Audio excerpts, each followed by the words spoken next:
Morning. Thanks for being here. Certainly excited that we're 9-0 right now. We've at least guaranteed ourselves a playoff spot. We've at least guaranteed ourselves a share of the conference title. A couple things that I've cautioned our players against, and that's thinking that we're done at this point, is we still got a much further ways to go if we want to accomplish all of our goals. And it certainly does start, and it begins with this weekend, that's for sure.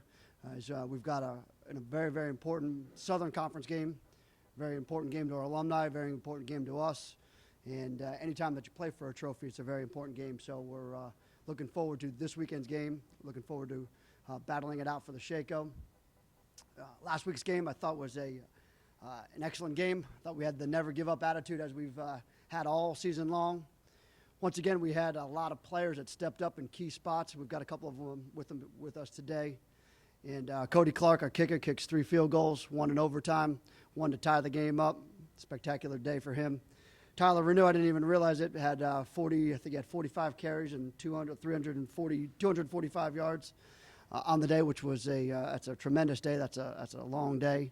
And then Cam Jackson, I think Cam Jackson really is probably one of the top 2 or 3 runs that I've ever seen, and it's probably definitely the top run that I've seen in person in real life. So it certainly is what we needed at the time.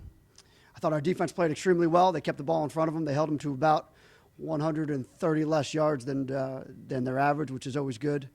I thought their offense played extremely well, and their defense played extremely hard. I thought they did a good job. We had a great attendance here with about 15,000, and at overtime, it showed. And at overtime, we had the decision to make. Usually we usually go ahead and go into the scoreboard side for a couple of reasons. And this week we changed that up, and I asked the players, I said, what's your preference here? I said, we usually go to the scoreboard side, and we've been pretty successful. I said, but we've got the Corps Cadets on the other side. And to a man, they all said, well, let's go to the Corps Cadet side. And I think that made a huge difference to the point where we got them a 5-yard penalty. They had a hard time communicating, and they jumped on a false start penalty. So I thought it worked out. I thought it worked out well. And I was really excited to have the Corps behind us, and I was really excited to have all 15,000 fans that were in attendance there behind us. As I said, we're extremely excited to be playing for the Silver Shako this week. We know that they're going to give us their best, and I cautioned our players about really making somebody's season, and that's what we would do. Is if we weren't to go up there and play our best, we would certainly make their season. I know that, and I know they'll be well prepared. I thought they were well prepared out here the last time we played them last year. Last thing is we're excited again. I think we're going to have a great road showing. I know our alumni will turn out for this game. It's a huge game. I know we've got a lot of Northern Virginia alumni, some Pennsylvania alumni coming down.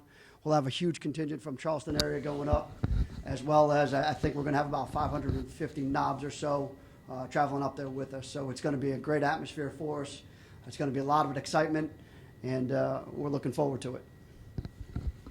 Coach, what's kind of the key to resetting after all these emotional wins and all these emotional games? It's got to take a toll on the team a little bit, doesn't it? No, it absolutely does. And we always give us the 24-hour rule like we talk about every single week, is we get 24 hours to get it out of us. And then we've got to look, and we've got to do it as a coaching staff. We've got to do it as an alumni base, as a fan base. We've got to move on from it. And for us, for me in particular, it gets to be harder and harder because you relive it on Tuesday, you relive it on Wednesday. And then you relive it on Thursday. You got some interviews to do on Thursday, so you got to constantly go back and watch film and get yourself refocused on the opponent that you're currently playing. And I found myself doing that all year long. And it's the same thing with our players. Is we've got to constantly remind them and watch film. And like I said, I thought VMI defended us extremely well last year. And there's still certain things that we can get better, we can make better. And each part of our game is getting better and better each day, and each practice and each game. So I think there's always much that we can improve on. When you've already locked up the SoCon title, or at least a share of it, in the postseason and all those things, at what point do you kind of start guarding against injuries or try to think about the playoffs, and when does that become the primary focus? Well, if we've got a game on our schedule, we want to win that game, and that doesn't matter. And we're not going to guard against that. And I think when you start guarding against that, you set yourself up for failure. And that's one thing that I don't think these guys are ready for. They believe they can win every single game, and that's why we need to approach it. So moving forward is, we're not going to try to protect or guard. We may get some guys some work in there if we can, but we're out there to win the game. You mentioned Tyler's game on Saturday, 45 carries. That's a lot. What does that really say about his toughness? Oh, tremendous! You know, it sounds like we've got a lot of faith in him too. Is when it was late in the game, we were putting it in his hands. When we needed a yard, we we're putting it in his hands. We had the fourth down here, we go for it. We have a third and long, we go for it down here. We try to put it in his hands as best we can. I know he's going to protect the football. I know he's going to do the right thing with it, and I know he's going to grind out yards.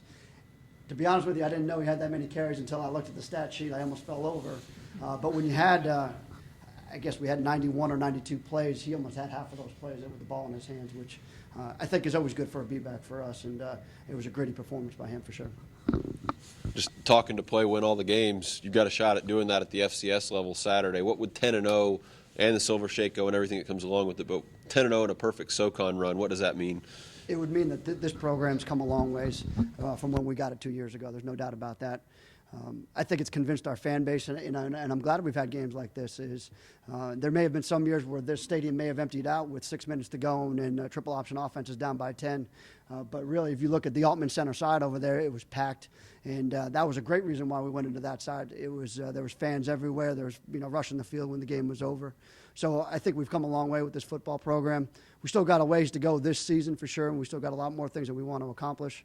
But yeah, we're just happy with the progress that we're making.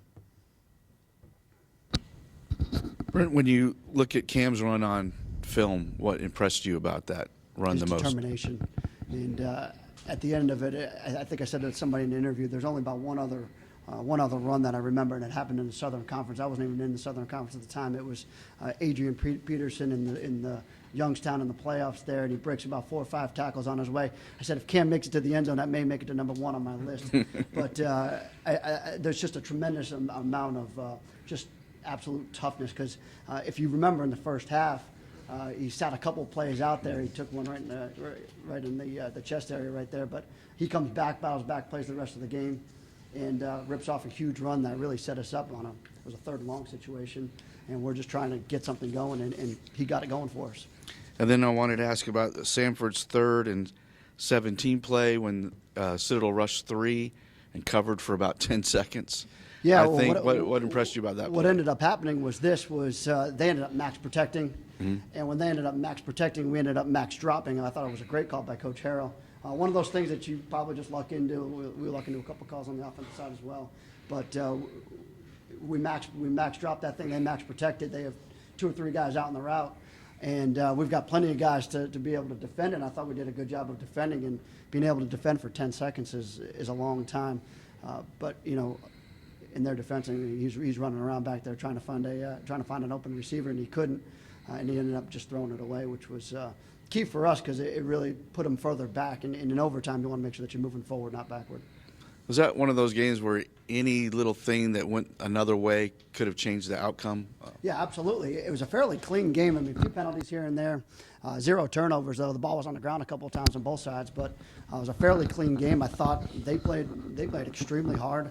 They moved the ball extremely well, and we were able to hold them to some field goals. And I know we gave up a few touchdowns, but really we were able to hold them to a few field goals. So we did what we wanted to do on the defensive side. And then the offensive side, having 91 plays, certainly I think we had, I think we won the time possession by 38 or 39 minutes or so. So that always helps. What have you seen from VMI on film this year? Well, last week's game was a little bit different for them. They ran the ball extremely well, and they did a good job of I think when Al Cobb was out last week, they put the ball a little bit more in the running back's hands. So it's a little bit more of a different dimension for them. On the defensive side, they play extremely hard, and they always have ever since Coach Wackenheim has gotten there. They're quick, fast defensive linemen. Linebackers make a lot of tackles. I think they're 1 and 2. They almost have 100 tackles apiece in there. So they do a good job. And the one thing that I know about these guys is they're going to play extremely hard. Brent, what does it say that you rallied from 10 down with 6 minutes to go without even trying a pass? Well, we attempted to try a pass. Well, I don't know that we actually threw the ball, but we scrambled around on 1 or 2 of those. But it really says that you can do it. You can move the ball. You've got to do a couple things, and a couple things have got to go your way. But we always try to stay within our offense and within our offensive scheme. Is we're not going to be a good offense if we get outside of our scheme and do something that we're not accustomed to doing. So it was actually nice that our kids believed in the system and that we were able to run some conventional triple option plays and be able to move the ball down the field and score, and then eventually put the ball back into field goal range and tie the game up. Anything else for Coach? All right, thank you.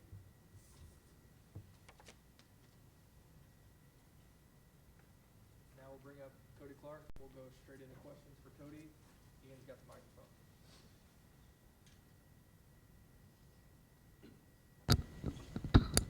Cody, your first year here, right? Yes, sir. What kind of expectations did you have coming into this season, and did you think that you'd be here today, 9-0?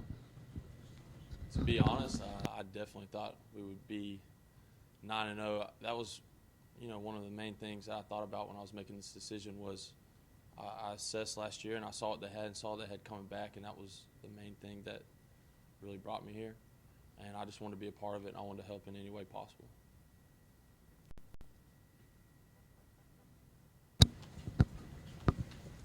Just talk about what's going through all the emotional games and all the nail biters that you guys have had this year. It's been a wild ride. It's been a lot of fun. It's definitely a lot more fun as a kicker when every opportunity can have a crucial impact on the game. Weird stat is I think I've only kicked one field goal that wasn't in the fourth quarter or overtime this season. So, so I mean it's kind of a wild stat. So I'm kind of used to it at this point, and it didn't surprise me. And at that point, you're just not wanting to let your teammates down and coaching staff down, and 15,000 people that are screaming down. And I've been on both sides of it before, so I was just focusing on winning the game for my team and trying to help in any way possible. When their guy makes a 51-yarder to open up with, does that sort of challenge you personally? Yeah, I mean, I go into every game trying to be the best kicker on the field. That's always kind of a goal. And when you see another kicker on the opposing team step up and make some big plays, it's like, all right, well, more than likely if the other team's kicking field goals, you're probably going to end up kicking some field goals in a game, especially a tight game. So, I mean, I wouldn't say it put pressure on or anything, but it definitely got me excited to go out there and compete.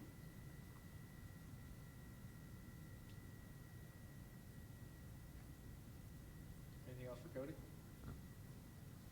All right, thank you. Thank you. All right, now we have Tyler Renew. We'll start with questions for Tyler.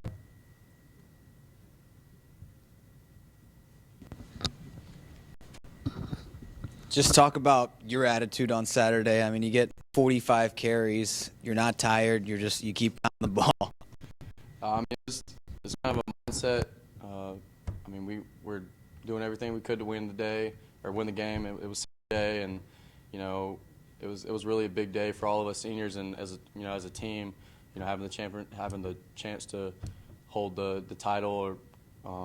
So I was just doing everything that I could. Whether it was blocking, carrying the ball, just doing my part as one of the 11 on the field at the time to win the game and to put our team in the best situation possible to have a chance to win. So it really wasn't anything special. It was just kind of everyone doing their job and doing their part, and I just did what I've been prepared to do all week, what the coach has been preparing us to do all week, and just executed the game plan. Seems like the alumni circle this one in Furman on the schedule every year. You are playing for a trophy. How much attention does this game have, I guess, every season? Well, it definitely has a lot of attention from the fans and the alumni and everything, but for us, it definitely is a rivalry game, so we're looking forward to it. But like we say every week, it's the next game, and we're looking forward. We have all of our attention set on VMI this week, and we're looking forward to going up there and having a great game with them. We know they're going to come out, really prepared and giving us all they got, and we're excited about the challenge, and we're ready. We're going to be ready to go. I guess a shot to finish unblemished. Yes, sir. That's got to be pretty nice. Yes, sir. That shows how far the program's come. Since these coaches got here, they totally changed the culture. And it's nice to see, all of that hard work and time that's been put into this program. It's finally blossoming, and the fruit of all of it's finally showing. So it's definitely really, really pleasing to the fans and everyone who's a part of the program to see how awesome the season's going. So yeah, we're really excited about this week. Tyler, how did you feel on Sunday morning? Was it any different than any other? I was probably a little bit more sore than I've been in previous games, yes, sir. But luckily I had nothing serious. It was just a lot more bruises and scrapes and marks than a normal game. But yeah, it was good. You had some weeks where you were kind of quiet, and then you break out in this game. Does that kind of show the triple option? You can stop this part, but you might not be able to stop this part. Is that Yes, how sir. the whole I thing think, how the whole thing works? Yes, sir. We have just so many great players on the team. You got Cam and you got Reggie and Dom and me, and when Isaiah was able to play, it was Isaiah, and you have Evan, and then you got Drakeford and DeRogie. There's just so many versatile players who can make big plays at any moment. So if the defense wants to take away this this part of the game, then go outside, or if they want to take away going outside, and go inside, or or Dom's making a check because he's so prepared for the game because the coaches have put us in the right situation. So it's just hard. I think it's hard for defenses to defend just because we have so many great athletes, and I mean the offensive line does a fabulous job every single week, blocking and just toughing it out. So I think that it does pose a really tough matchup for defenses that we do have such great players at all positions to, at any moment, any time, all of us, whoever it is willing to step up and make a play. It's just, who's going to get that opportunity. You talked about Cam's run on Saturday. When you see it on film, what impresses you about that? I mean, it was just true determination and grit. I mean, he wasn't going to go down. And like you said earlier, he had gotten hurt. He hit his knee and on that pass that he caught, and to come back in and make a play like that when you need it is just a Cam thing. I mean, he's done that all season long, and as long as he's been here, he always makes plays that you just say wow. You just look back. He's just a phenomenal athlete. I can't say enough about Cam and his character and just the guy he is, but just as much as a great guy he is, he's a phenomenal athlete on the field. Always making plays and always willing to step up and do his part, whether it's blocking or catching a pass or making a phenomenal run like that when when we really need a boost, down 10 points with 6 minutes left, and he does something like that. And for me, it was like Coach Thompson said, it was one of probably the best run I've ever seen live. He was running this way, and then he turns back, and he was just the determination to not get tackled and really essentially put the team on your back and do everything you can just to continue to fight for yards was absolutely awesome. Anything else? All right. Thank you all.